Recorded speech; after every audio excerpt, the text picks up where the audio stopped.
Tune your battle horns, sharpen your greatsword, and give your lovable Palico some well-deserved belly rubs. It's time to venture into the unknown and hunt down some giant monsters in Monster Hunter Wilds. Capcom's next-gen leap into the monster hunting world, and boy oh boy, what a leap it is! The first thing you might have noticed when picking up Monster Hunter Wilds is Capcom's new extensive depth into their character creation and customization.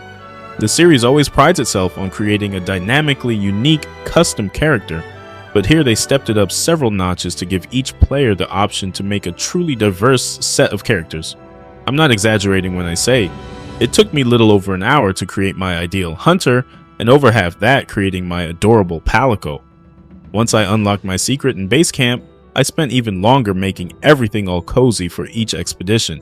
It truly felt like a unique part of the world, and even made me feel all jittery whenever my Palico or other companions interacted with anything in my custom bases. Once you're done customizing everything to your liking, it's time to dive into one of the most intriguing stories in the Monster Hunter franchise. At first I was a little worried that the story would follow the generic big bad monster threatening the village plot that the series is kind of known for, but even though it sort of feels like that at first, it starts to slowly develop and add some surprising depth once you discover the various different villages and inhabitants that fill the Forbidden Lands. Although with the inclusion of multiple villages, I would have liked to see them offer a different variety of equipment and armor to choose from to complement the different tribes rather than just being a difference in the layout and aesthetics. Still, they play a huge role in uncovering the mystery surrounding Nada and the Keepers, and by the time the credits rolled, I was eagerly begging for more, even when completing the post-game content. Speaking about content, newcomers to the series would be delighted to know that Wilds is one of the easiest Monster Hunter titles to date, making it a rather enjoyable starting point in the series. Very rarely did I ever feel outmatched or even struggled for any of the vast amounts of investigations, field surveys, or hunts at hand, or even had the need to build specific gear sets, like in the previous titles. Yeah, it helped make the hunts go by a lot faster if you know what element to use or what armor to focus on, but it wasn't exactly necessary.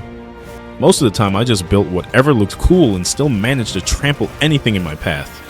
Throughout the entire campaign, I only ever got knocked out like 3 times, and that was only on the final hunt. Each of the 14 weapon types caters to any type of playstyle, and are fairly easy to just pick up and just start swinging, perfect for players who want to experiment while staying versatile.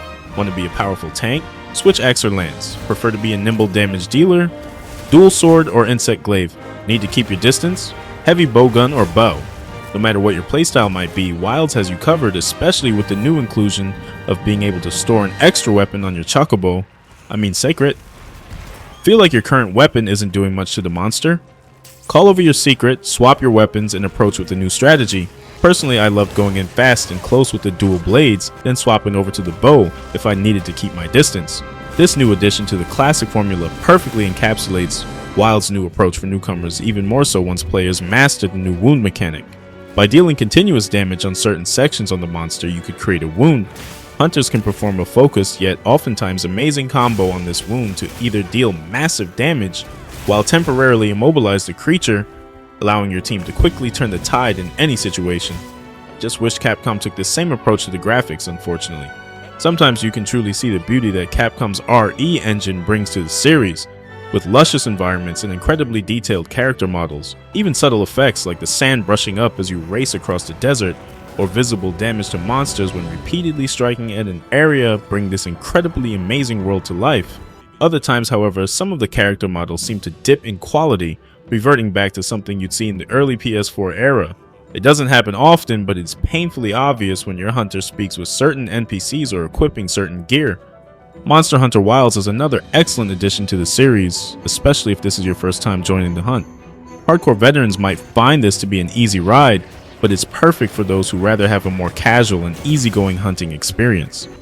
With combat that rewards player versatility and story that leaves you hooked even when it starts to dip into the cliche Monster Hunter story, I'd say this is one hunt you definitely want to be a part of. Monster Hunter Wilds earns a solid slaying 9 out of 10.